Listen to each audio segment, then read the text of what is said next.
Bapak Ibu hadirin hadirat, saudara-saudari muslimin muslimat yang dirahmati Allah Subhanahu wa taala.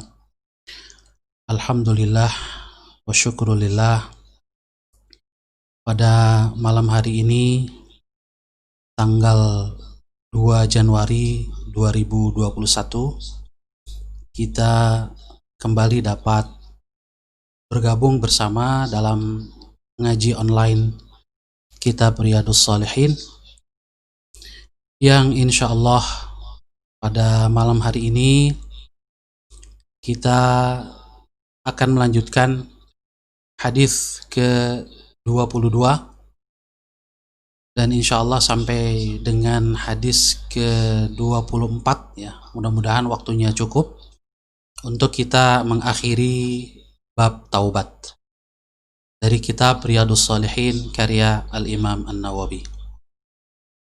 Hadirin hadirat yang dirahmati Allah Subhanahu wa taala, salawat dan salam marilah kita sampaikan kepada Nabi besar Muhammad sallallahu alaihi wa alihi wasallam.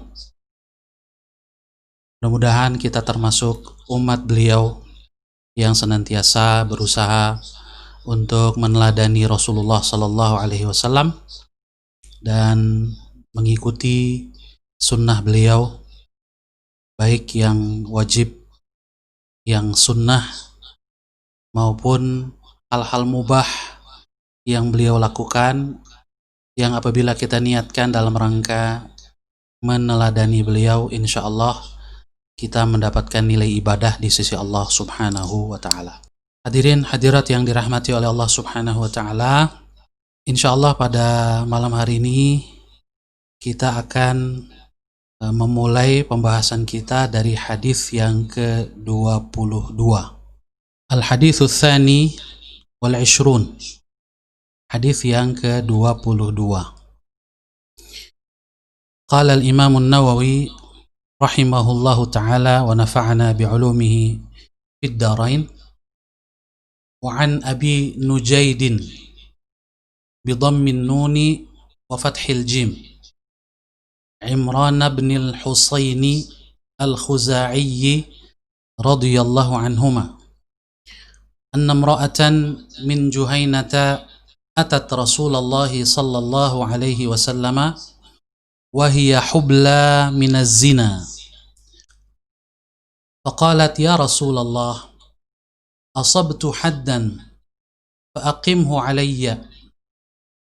فدعا نبي الله صلى الله عليه وسلم وليها فقال أحسن إليها فإذا وضعت فأتني، ففعل، فأمر بها نبي الله صلى الله عليه وسلم فشدت عليها ثيابها ثم أمر بها فرجمت ثم صلى عليها، فقال له عمر تصلي عليها يا رسول الله وقد زنت؟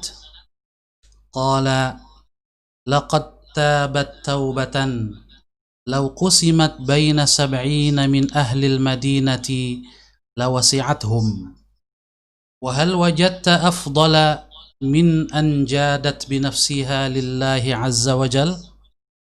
رواه مسلم.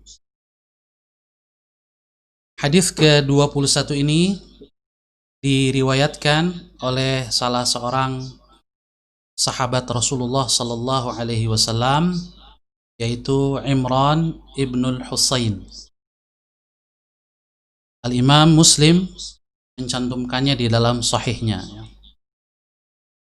Dan dari Abi Nujaid. Abi Nujaid bi dhammin nun, jadi nunnya berbaris dhammah, wa fathil jim, dan jimnya berbaris fathah, jadi Nujaid. Ini adalah kunyah beliau. Kemudian nama beliau adalah Imran ibnil Husain, pakai sad ya, bukan pakai sin. Jadi bukan Husain tapi Husain. Al-Khuzai, beliau dari Bani Khuza'ah. Ini salah satu kabilah atau suku Arab yang seringkali bersekutu dengan Rasulullah Sallallahu Alaihi Wasallam dan kaum muslimin, ya. Nah, kemudian ada diantaranya yang masuk Islam.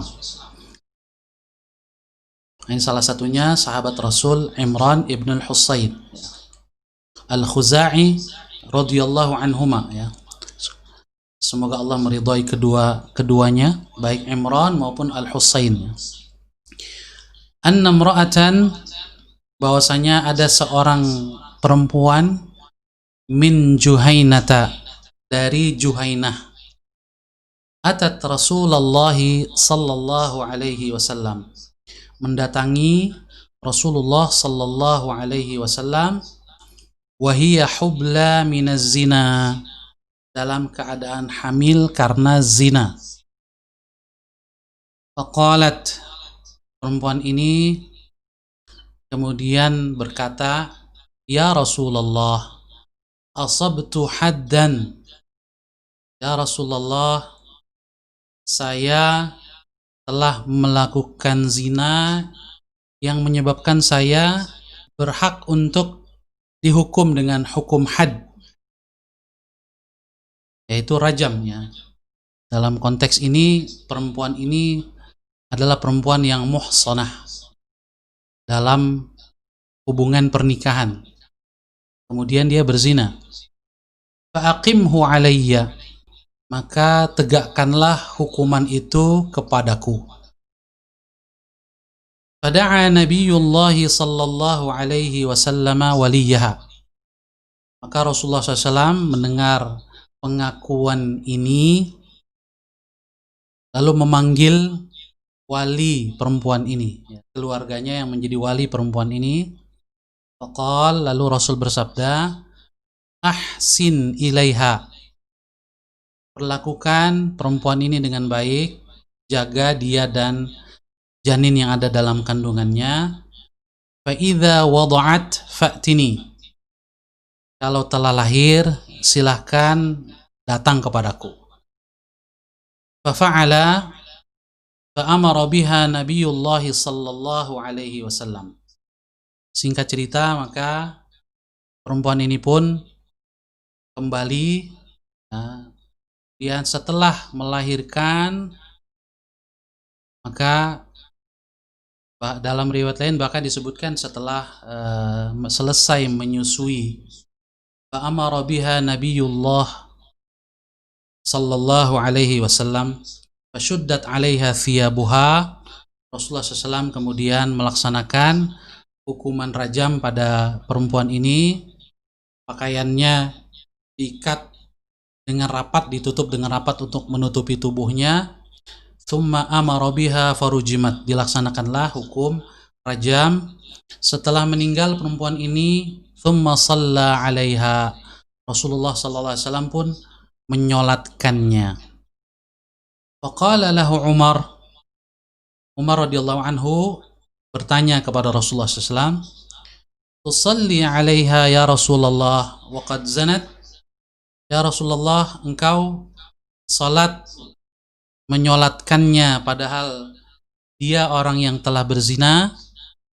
Rasulullah SAW kemudian jawab, laqad tabat taubatan, sungguh perempuan ini telah taubat dengan taubat yang law qusimat baina sab'ina min ahlil madinati lawasi'athum, andai taubatnya itu dibagikan kepada 70 pelaku kemaksiatan kota Madinah, pasti cukup, ya.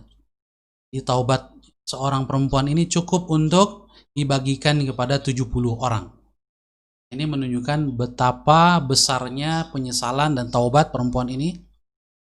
Wa hal wajadta afdala min an jadat bi nafsiha lillahi azza wa jal, kata Rasul kepada Umar, apakah engkau akan menemukan yang lebih afdal daripada seseorang yang menyerahkan dirinya semata-mata karena Allah Subhanahu wa ta'ala?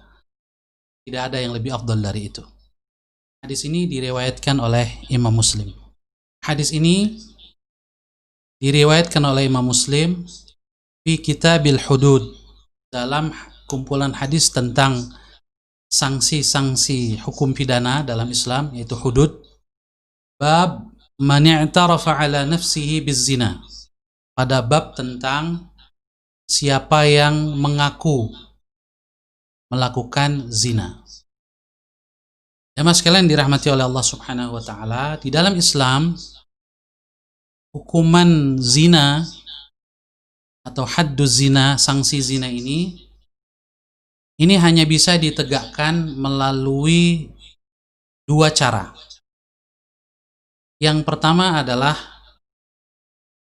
melalui pengakuan pelaku yang bersangkutan. Yang kedua melalui 4 orang saksi yang adil, ya, 4 orang saksi yang adil yang menyaksikan dengan mata kepala sendiri terjadinya hubungan zina itu. Bahkan disebutkan di dalam hadis, dan ini syaratnya berlaku mutlak, ya, tidak bisa ditawar. 4 orang saksi itu harus melihat kemaluan seorang laki-laki masuk ke dalam kemaluan perempuan yang dia zinahi, pasangan zinanya. Itu sampai demikian. Kalau cuma sekedar melihat begitu saja, itu tidak sah. Dan harus 4 orang. Ya. Kalau cuma 3 orang, maka kurang 1, berarti yang ketiga ini dianggap menuduh berzina mereka yang 3 orang ini, yang dihukum dengan hukuman cambuk. Jadi bisa dikatakan nyaris hukuman tentang zina ini, apalagi rajam, ya, itu sangat susah untuk dilaksanakan.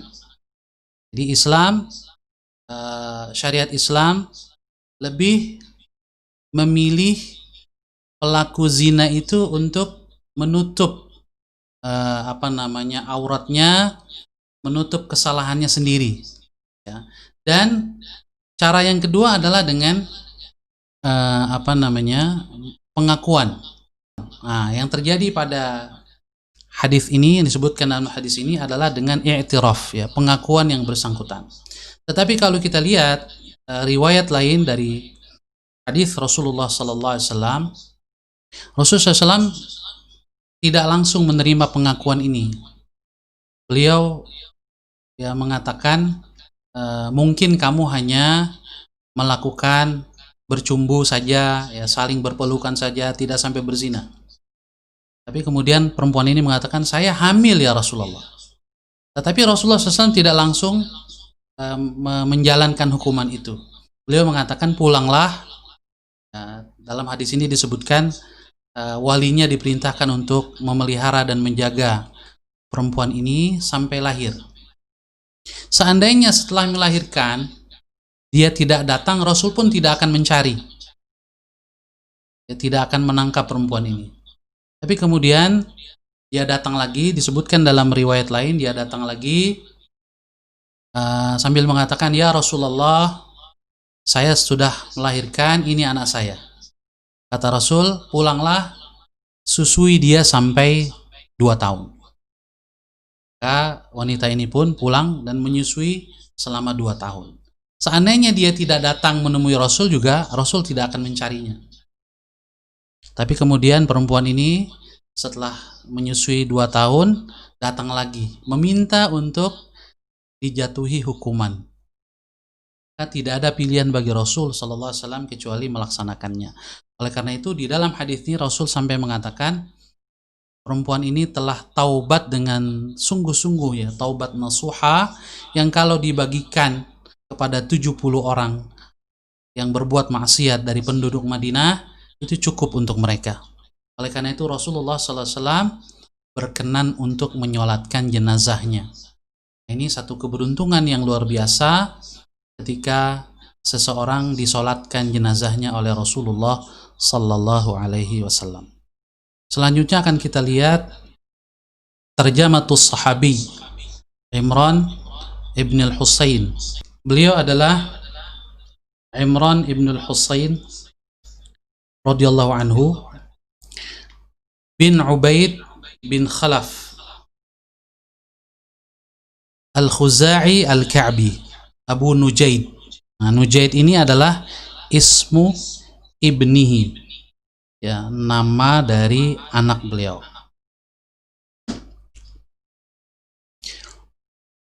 Beliau ini aslama 'ama Khaybar, ya, masuk Islam pada tahun terjadinya perang Khaybar, ya. Jadi disebutkan oleh para ulama, Imran ibnul Husain ini masuk Islam berbarengan dengan Abu Hurairah radhiyallahu anhu, ya. Wa ghaza ma'a Rasulillah sallallahu alaihi wasallam ghazawat. Ikut bertempur, berperang, berjihad bersama Rasulullah SAW dalam beberapa pertempuran. Wa ba'athahu Umar bin Al-Khattab radhiyallahu anhu ila al-Basrah liyufaqqiha ahlaha.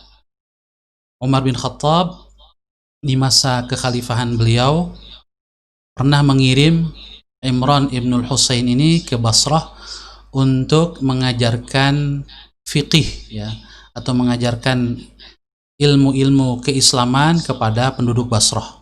Qala Muhammad ibnu Sirin, salah seorang tabi'in, ya, Muhammad bin Sirin mengatakan, lam nara fil Basrati ahadan min ashabin Nabi sallallahu alaihi wasallam yufaddalu ala Imran ibn al-Husain. Kami tidak melihat di Basrah ada orang lain di antara sahabat Rasulullah SAW yang lebih diutamakan, yang lebih afdal daripada Imran ibn al-Husain. Juga di antara kelebihan sahabat ini, wa kana mujabad da'wah. Beliau salah seorang yang dakwahnya, doanya maksudnya ini dikabulkan. Menjadi orang yang doanya dikabulkan. Walam yashhadil fitnah, dan beliau juga tidak terlibat dalam perselisihan yang terjadi antara Ali dengan Muawiyah radhiyallahu anhuma, dan juga antara Ali dengan Aisyah radhiyallahu anhuma. Alahu anin Nabi sallallahu alaihi wasallam 180 haditsan.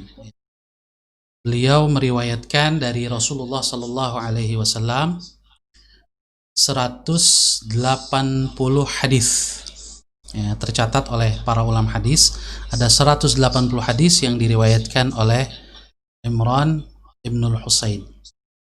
Ittafaqa syaikhani minha ala thamaniyah. Ya, dari 180 itu ada 8 yang muttafaqun alaih, diriwayatkan oleh al-Imam Al-Bukhari dan Imam Muslim. Wanfarad al-Bukhari bi arba'ah. Sedangkan yang diriwayatkan oleh Imam Bukhari saja itu ada 4. Wa Muslimun bi tis'ah. Dan yang diriwayatkan oleh Imam Muslim saja dalam sahihnya ada 9. Tuwfiya bil Basrah.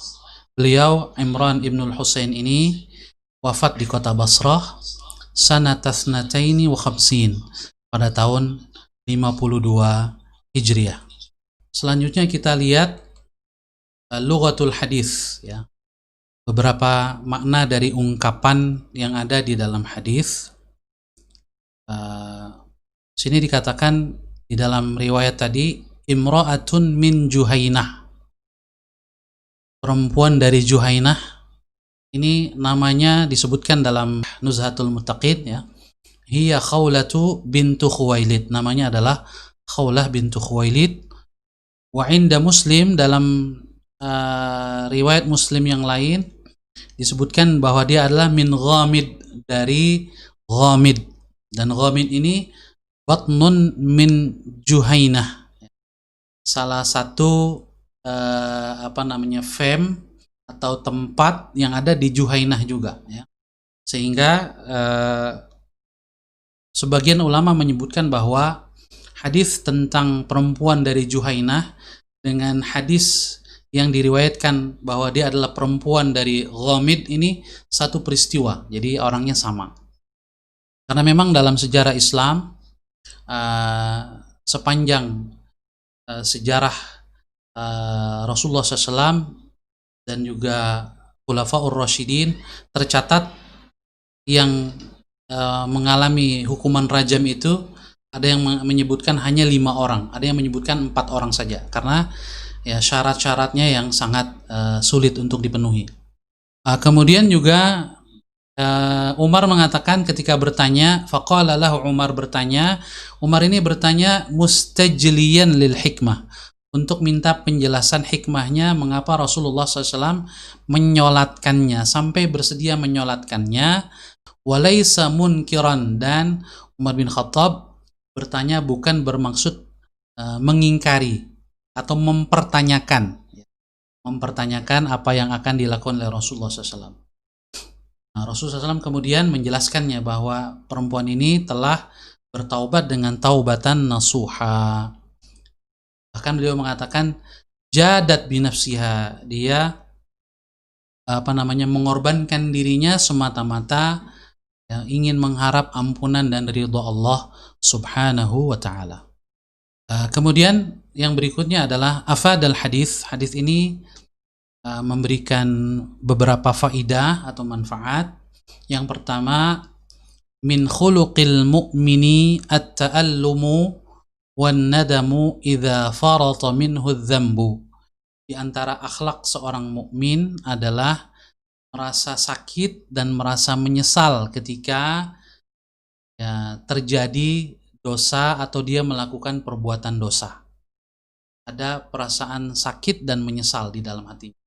Oleh karena itu, perasaan penyesalan dan sakit ini mendorongnya untuk wahirsuhu ala tathhiri nafsihi min lauthati nafsihi, untuk dia serius membersihkan dirinya dari dosa-dosa, walau kana fi dzalika halaku nafsihi, meskipun mungkin bisa jadi resikonya menyebabkan kematiannya, tidak mengapa dia bertobat, asal dalam bertobat dia harus mengorbankan dirinya dalam rangka bertobat, memohon ampun kepada Allah Subhanahu wa taala, agar liyalqallaha azza wa jalla wa huwa anhu radin. Saat bertemu dengan Allah Subhanahu wa taala, Allah telah ridha kepadanya, Allah telah mengampuni dosa-dosanya. Yang kedua, poin yang kedua, al-uqubatu dunyawiyyatu tukaffiru dzambal ma'siyah idza iqtarana dzalika bin nadami wat taubah.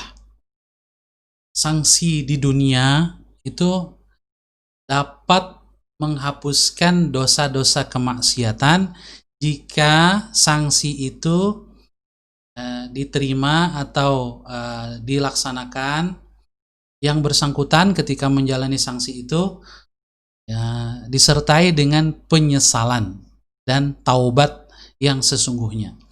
Jadi pelaksanaan hukuman di dunia itu menghapuskan dosa-dosa dengan syarat yang bersangkutan di dalam hatinya ada penyesalan. Jadi ini sekali lagi menunjukkan bahwa an-nadam atau penyesalan di dalam hati merupakan syarat taubat yang paling penting. Seandainya ketika menjalani hukuman itu tidak ada penyesalan, maka hukuman itu tidaklah menghapus dosa di sisi Allah Subhanahu wa ta'ala. Kemudian yang ketiga, la yuqamu haddu zina 'ala al-hamili hatta tad'a hamlaha. Sanksi pidana hukuman zina di dalam Islam itu tidak boleh dilaksanakan kepada perempuan yang berzina kalau dia dalam keadaan hamil sampai melahirkan terlebih dahulu. Fa in kana hadduhal jalda fa hatta tathura min nifasiha. Kalau seandainya hukumannya adalah cambuk 100 kali karena sebelumnya dia belum pernah menikah, masih gadis, hukumannya hanya cambuk 100 kali, maka baru bisa dilaksanakan hukuman itu kalau dia sudah suci atau selesai nifasnya. Wa in kana rajmu fa hatta yastaghnil waladu anha walau bila bani ghairiha. Kalau seandainya hukumannya adalah rajam, maka baru bisa dilaksanakan kalau anak yang dilahirkan sudah tidak lagi bergantung menyusui kepada ibunya. Ada dua kemungkinan, bisa jadi sampai selesai ibunya menyusui atau sampai ada yang menggantikan untuk menyusui anaknya ya. Ini baru bisa dilaksanakan hukuman pidana itu. Jamaah sekalian yang dirahmati oleh Allah Subhanahu wa taala, kita langsung masuk ke hadis yang ke-23 ya. Al-haditsus tsalitsu wal 'ishrun ya. Hadis yang ke-23. Wa 'an Ibnu Abbas radhiyallahu anhuma anna Rasulullah sallallahu alaihi wasallam qala law anna libni adama wadiyan min dhahabin ahabba an yakuna lahu wadiyani walan yamla'a fahu illa turab wa yatubu Allahu ala man tab. Muttafaqun alaih.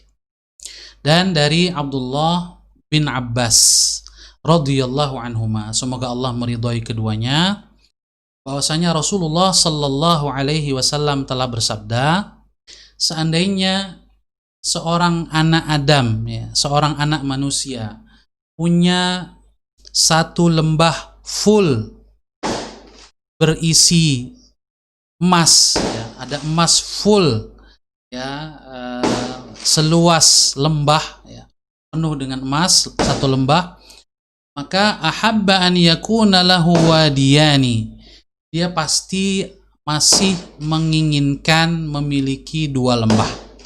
Di satu lembah tidak akan cukup, dia ingin dapat atau punya dua lembah. Walan yamla'a fahu illa turab, dan tidak ada yang bisa memenuhi mulutnya atau rongga tubuhnya, kepuasan dirinya, illa turab, kecuali tanah. Maksudnya adalah yang bisa menghentikan nafsunya terhadap harta adalah kematian. Dia sudah masuk ke dalam tanah ya, tanah pekuburan. Wa yatubullahu ala man tab, dan Allah tetap akan menerima taubat siapapun yang bertaubat ya, selama belum sampai nyawanya atau ruhnya ke tenggorokannya ya, sebagaimana dijelaskan dalam hadis sebelumnya ya. Jadi sebesar apapun dosa, Allah Subhanahu wa taala tetap masih menerima taubat hambanya sebelum sakaratul maut. Hadis ini muttafaqun alaih ya, diriwayatkan oleh Imam Bukhari dan Imam Muslim. Imam Bukhari sendiri meriwayatkannya dalam kumpulan hadis ya, dalam sahihnya ya, di kumpulan hadis tentang riqaq. Riqaq ini hadis-hadis yang turaqqiqul qulub ya, melembutkan hati ya. Jadi kumpulan hadis yang melembutkan hati, berisi tentang tasawuf atau tazkiyatun nafs, penyucian jiwa. Pada bab ma yuttaqa min fitnatil mal wa qaulillahi ta'ala innama amwalukum wa auladukum fitnah. Pada bab tentang apa saja yang harus dihindari dari fitnah harta, dan juga tentang firman Allah Subhanahu wa taala, sesungguhnya hartamu dan anak-anakmu adalah ujian. Sedangkan Imam Muslim wa Muslimun fi kitabiz zakah meriwayatkannya di dalam sahihnya di kumpulan hadis tentang zakat ya, pada bab lau anna libni adama wadiyaini labtagha thalithan ya. Bab tentang seandainya seorang anak Adam punya dua lembah ya berupa emas, dia pasti akan mencari yang ketiga ya.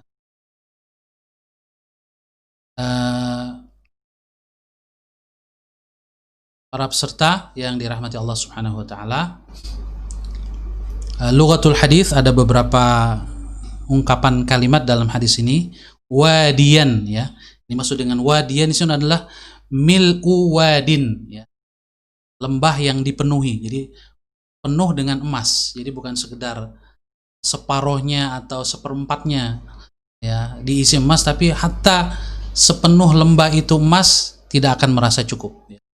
Walan yamla'a jawfahu illa turab, atau fahu illa turab ya, tidak akan memenuhi mulutnya atau rongga badannya kecuali tanah. Maksudnya adalah la yazalu harisan hatta yamut ya. Manusia itu akan senantiasa rakus kecuali sampai dia meninggal. Wa yamtali'u jawfuhu min turabi qabrihi, itu saat tubuhnya dipenuhi oleh tanah kuburannya, ya.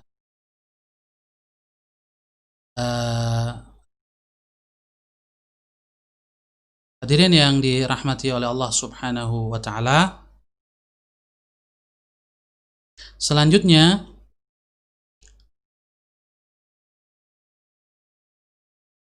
kita lihat afadal hadis, ya. Hadis ini mengambil beberapa dapat kita ambil beberapa faidah. Yang pertama, syiddatu hirsil insani ala jam'il mal wa ghairihi min muta'id dunia, bahwa manusia itu amat sangat rakus untuk mengumpulkan harta dan seluruh perhiasan dunia, kenikmatan dunia yang lain, ya.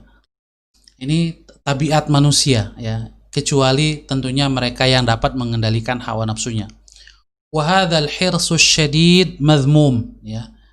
Kerakusan ini tercela, atau keinginan terhadap harta ini tercela, ya.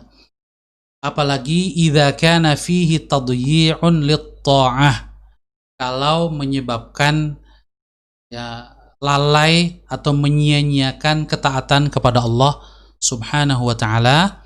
Wanshighalul qalbi bid-dunya aktsaru minal akhirah, menyebabkan hati disibukkan dengan dunia lebih banyak, lebih dominan daripada akhirat, lupa kepada akhirat. Ini tentunya sifat yang tercela. Poin yang kedua, yaqbalullahu ta'ala taubata man taba minas sifatil madhmumah.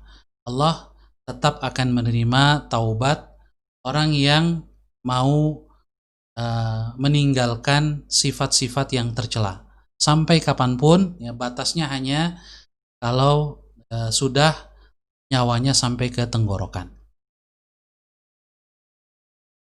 Hadirin yang dirahmati Allah Subhanahu wa taala, kemudian kita lanjutkan yang terakhir insyaallah pada bab taubat, yaitu hadis yang ke-24. Al-hadithur rabi'u wal 'ishrun.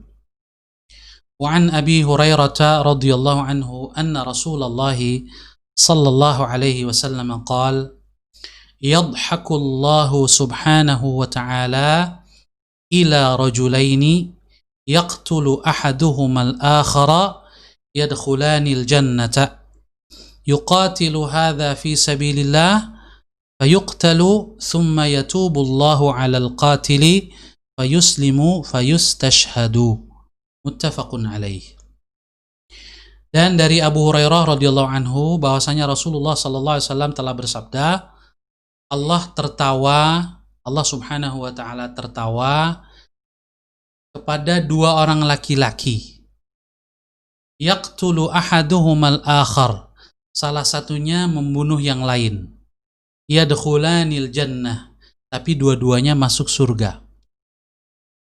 Yuqatilu hadza fi sabilillah fayuqtal, di mana yang dibunuh atau yang terbunuh pertama ini berperang di jalan Allah lalu dia dibunuh. Kemudian yang membunuh, ya, orang kafir yang membunuh ini, tsumma yatubullahu 'alal qatil, ya. Allah membuka pintu taubat kepada yang telah membunuhnya. Fayuslimu, di mana dia masuk Islam. Fayustashhadu, kemudian ikut jihad fisabilillah, kemudian mati syahid. Jadi dua orang ini yang saling berperang, salah satunya membunuh yang lain, dua-duanya mati syahid, ya, dalam waktu yang berlainan tentunya. Jadi dua-duanya masuk surga. Muttafaqun alaih. Hadis ini disepakati, diriwayatkan oleh Imam Bukhari dan Imam Muslim. Imam Bukhari sendiri akhrajahu al-Bukhari fi kitabil jihad, ya, meriwayatkan hadis ini dalam sahihnya di kumpulan hadis tentang jihad pada bab al-kafiru yaqtulul muslima thumma yuslimu fayusaddidu ba'du wa yuqtal, ya. Bab seorang kafir, ya, yang membunuh seorang muslim lalu dia masuk Islam lalu ikut berjihad, sesudah itu kemudian syahid, ya, terbunuh juga. Sedangkan Imam Muslim meriwayatkan dalam sahihnya di kumpulan hadis tentang al-imarah, kepemimpinan, ya. Pada bab bayan ar-rajulaini yaqtulu ahaduhumal akhara yadkhulanil jannah. Penjelasan tentang dua orang laki-laki yang salah satunya membunuh yang lain tapi kedua-duanya masuk surga. Nah, di sini ada beberapa yang perlu penjelasan. Disebutkan dalam Nuzhatul Muttaqin tentang lughatul hadis, ya, ungkapan di dalam hadis ini. Yang pertama, yadhak, tertawa. Yadhakullah, Allah tertawa. Nah, ini di dalam ilmu akidah tentang penjelasan tentang asma wa sifat ada dua madhab atau dua pendekatan para ulama sebagaimana dijelaskan oleh Al-Imam An-Nawawi dan ulama-ulama yang lain. Yang pertama adalah yang disebut dengan tafwid, ya, menyerahkan maknanya kepada Allah. Ini dikatakan di sini Allahu a'lamu bihadzal dhahik. Allah yang lebih tahu apa maksud dhahik, tertawa, ya. Ini madhab salaf, ya, manhaj salaf tafwid. Sebagaimana disebutkan misalnya oleh salah seorang ulama salaf, Sufyan ibnu Uyainah, ya, diriwayatkan oleh Al-Imam Al-Baihaqi dalam kitabnya Al-Asma' was Sifat juz 2 halaman 117. Ibnu Uyainah, Sufyan ibnu Uyainah mengatakan, ma wasafallahu tabaraka wa ta'ala bihi nafsahu fi kitabihi faqira'atuhu tafsiruhu. Apa yang Allah jelaskan tentang dirinya di dalam kitabnya Al-Quran ataupun di dalam hadis, faqira'atuhu tafsiruhu, maka membacanya adalah sekaligus menafsirkannya. Artinya apa? Ya sudah, baca saja. Yadhak ya yadhak, ya. Yadullah ya yadullah, ya. Jadi membacanya itulah tafsirnya. Laisa li ahadin an yufassirahu la bil arabiyyati wala bil farisiyah. Siapapun tidak berhak menjelaskannya dengan penjelasan tambahan yang lain, baik dengan bahasa Arab maupun dengan bahasa Persia. Artinya dengan bahasa selain Arab juga tidak boleh. Ya sudah, itulah yang disebut dengan tafwid, ya, menyerahkan maknanya kepada Allah Subhanahu wa taala. Pendekatan yang kedua adalah takwil, ya. Setelah menyucikan Allah Subhanahu wa taala dari makna lahiriah yang sama dengan makhluk, ya, sebagian ulama kemudian menjelaskan maksudnya, mentakwil, ya. Oleh karena itu di dalam Nuzhatul Muttaqin dikatakan waqila al-muradu bid-dhahiki bin nisbati lillahi ta'ala huna mahabbatuhu li fi'lihima waridha anhu wathawabu alaih. Yang dimaksud dengan dhahik terkait dengan Allah Subhanahu wa taala adalah cinta Allah kepada dua orang laki-laki ini, dua orang yang kemudian dua-duanya masuk surga ini. Waridha anhu, keridhaannya kepada perbuatan mereka berdua, ya, yang sama-sama berjuang di jalan Allah meskipun waktunya berbeda. Wathawabu alaih, sekaligus memberikan balasan berupa surga kepada mereka berdua. Nah, takwil dhahik dengan mahabbah, ya, tertawa, dimaknai dengan cinta, ridha, dan memberikan pahala atau balasan surga. Ini dilakukan oleh para ulama, ya. Di antaranya Al-Imam Al-Bukhari. Al-Imam Al-Bukhari, ya, disebutkan, diriwayatkan oleh Al-Imam Al-Baihaqi bahwasanya Imam Bukhari ketika menjelaskan makna dhahik, beliau mengatakan makna dhahiki ar-rahmah. Makna dhahik adalah rahmat, Allah menurunkan rahmatnya. Kemudian Imam Al-Baihaqi juga meriwayatkan penjelasan dari Al-Imam Abu Sulaiman Al-Khattabi. Ini salah seorang pensyarah Sahih Bukhari yang terkenal, Al-Imam Al-Khattabi. Beliau mengatakan qaulu Abi Abdillah qarib, ya, penjelasan dari Abu Abdillah yaitu Imam Bukhari, ya, itu qarib, ya, dekat dengan makna dhahik itu, ya.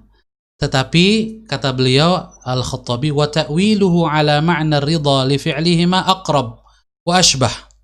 Tapi mentakwilkannya, ya, memaknainya dengan ridha, ya, itu lebih dekat lagi, ya, lebih tepat lagi. Jadi memaknai dhahik dengan rahmat, ya, ini makna yang dekat, yang benar, tetapi ar-ridha lebih tepat.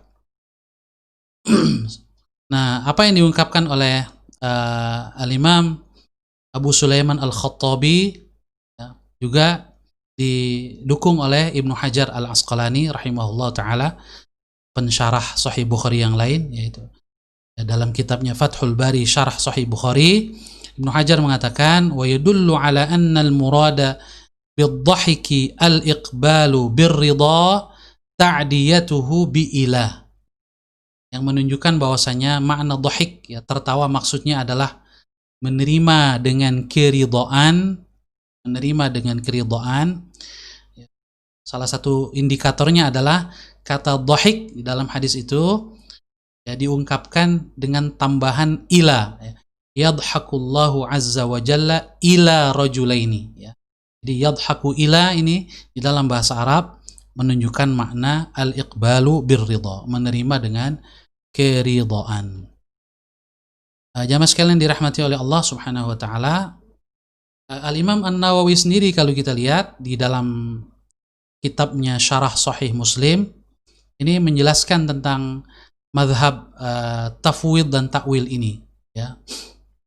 Beliau mengatakan di dalam Syarah Sahih Muslim juz 3 halaman 19, ya, i'lam anna li ahli ilmi fi ahadithis sifati wa ayatis sifati qaulain.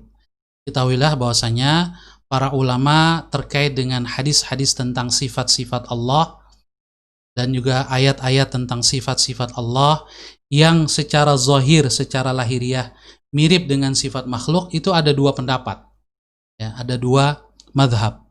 Ahaduhuma, yang satu, wa huwa madhabu mu'adhamis salaf au kullihim, itu madhab mayoritas ulama-ulama salaf, atau bisa jadi semuanya, ya, semua salaf. Annahu la yutakallamu fi ma'naha bal yaquluna yajibu alaina an nu'mina biha, ya, bahwasanya manhaj salaf adalah kita tidak membicarakannya, tidak menjelaskannya, tetapi wajib bagi kita untuk mengimaninya. Ya dhahik, ya dhahik, ya. Wa na'taqidu laha ma'nan yaliqu bi jalalillahi ta'ala wa 'azamatihi. Dan meyakini bahwasanya ada makna yang layak bagi Allah Subhanahu wa taala dan keagungannya, disertai, ya, makna yang layak bagi Allah ini disertai keyakinan, i'tiqadinal jazim, harus ada keyakinan yang pasti, nggak ada keraguan sedikit pun, annallaha ta'ala laisa kamitslihi syai'un, bahwasanya Allah Subhanahu wa taala tidak ada satupun yang mirip dengannya, apalagi sama dengannya. Walam yakul lahu kufuwan ahad di ayat lain, ya. Wa annahu munazzahun, nah ini juga penting, bahwasanya Allah Subhanahu wa taala maha suci, anit tajassum, dari bertubuh, dari anggota tubuh, walintiqal, dari berpindah tempat, wattahayyuz fi jihatin, juga maha suci Allah dari menempati bidang, ya, di arah tertentu, wa an sairi sifatil makhluk, dan seluruh sifat-sifat makhluk. Kemudian kata Imam Nawawi, wa hadzal qawlu huwa madhhabu jama'atin minal mutakallimin wa ikhtarahu jama'atun min muhaqqiqihim wa huwa aslam. Inilah madhab, ya, sejumlah ulama-ulama ilmu kalam, ulama akidah, dan dipilih oleh muhaqqiq, ya, para muhaqqiq, para peneliti, ulama-ulama akidah. Dan ini adalah madhab yang aslam, lebih selamat. Kemudian kata Imam Nawawi, wal qawlu tsani, mazhab yang kedua, wa huwa madhhabu mu'azzamil mutakallimin. Ini madhab mayoritas ulama ahli kalam, ulama akidah, annaha tuta'awwalu, bahwa dia boleh ditakwil, ala ma yaliqu biha ala hasabi mawaqi'iha, sesuai dengan kelaikan Allah Subhanahu wa taala dan sesuai dengan konteks kalimatnya, sesuai dengan kaidah-kaidah bahasa Arab. Ini penjelasan dari Al-Imam An-Nawawi terkait dengan sifat-sifat Allah Subhanahu wa taala. Terakhir, afadal hadis, ya. Hadis tadi memberikan faidah. Yang pertama, wujubut taubati minadz-dzambi mahma kabura. Wajib kita bertaubat dari dosa-dosa betapapun besarnya dosa itu. Wa adamul ya'si min rahmatillahi ta'ala, dan jangan berputus asa dari rahmat Allah Subhanahu wa ta'ala. Di antara dosa yang besar adalah dosa membunuh. Itu tetap saja tidak boleh berputus asa dari rahmat Allah, asal ingin bertaubat dengan serius, Allah pasti menerimanya. Yang kedua, al-islamu yamhu ma qablahu min jarimatil kufri. Keislaman seseorang itu menghapuskan ya kejahatan kekafiran ya sebelumnya. Jadi kekafiran adalah jarimah, ya, kejahatan kepada Allah Subhanahu wa taala karena meyakini ada sekutu bagi Allah, atau kalau dia ateis, ya, tidak mengakui adanya Allah. Nah, ini kejahatan, ya. Sebagaimana orang yang tidak mengakui kedua orang tuanya itu durhaka. Nah, tidak mengakui Allah Subhanahu wa taala sebagai pencipta itu kedurhakaan yang lebih besar, ya. Sebagaimana juga mengakui bahwa misalnya Presiden Indonesia ini, ya, seperti kata Gus Baha, ya, ada dua, ya, itu juga bukan warga negara yang baik, ya. Makanya orang yang mengakui Tuhan itu lebih dari satu, ada dua, itu bukan hamba Tuhan yang baik, maka dia adalah kejahatan. Tetapi dengan masuk Islam, dia bersyahadat, bertauhid kepada Allah, maka kekafirannya diampuni. Wat-taubatu tamhu ma qablaha minal atham, ya. Taubat itu bisa menghapuskan dosa-dosa sebelumnya. Jadi Islam menghapuskan dosa kekufuran, dan taubat menghapuskan dosa-dosa yang lain. Wallahu a'lam bis-shawab. Insyaallah jelas, ya, apa yang kita bahas, sehingga malam ini tidak ada pertanyaan. Baik, jamaah sekalian dirahmati oleh Allah Subhanahu wa taala. Alhamdulillah, dengan demikian kita sudah menyelesaikan bab taubat secara keseluruhan. Insyaallah pada pertemuan yang akan datang kita akan memulai bab berikutnya, yaitu bab tentang sabar, ya, babus sabri, pada pembahasan kitab Riyadhus Shalihin karya Al-Imam An-Nawawi.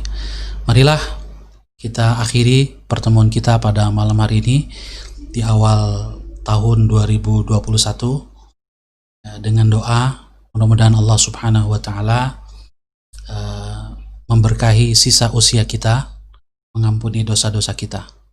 Kita awali dengan membaca Ummul Quran, suratul Fatihah. Ala hadhihi niyyah kullu niyatin salihah. Al-Fatihah. A'udzu billahi minasyaitonir rajim. Bismillahirrahmanirrahim. Alhamdulillahirabbil alamin. Ar-Rahmanir Rahim. Maliki yaumiddin.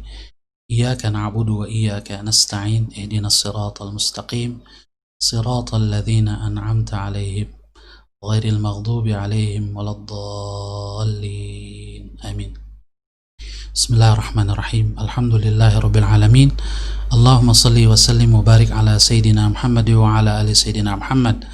Allahumma ighfir lana dhunubana wa kaffir 'anna sayyi'atina wa tawaffana ma'al abrar. Allahumma ighfir lana wa liwalidina warhamhum kama rabbawna shighara.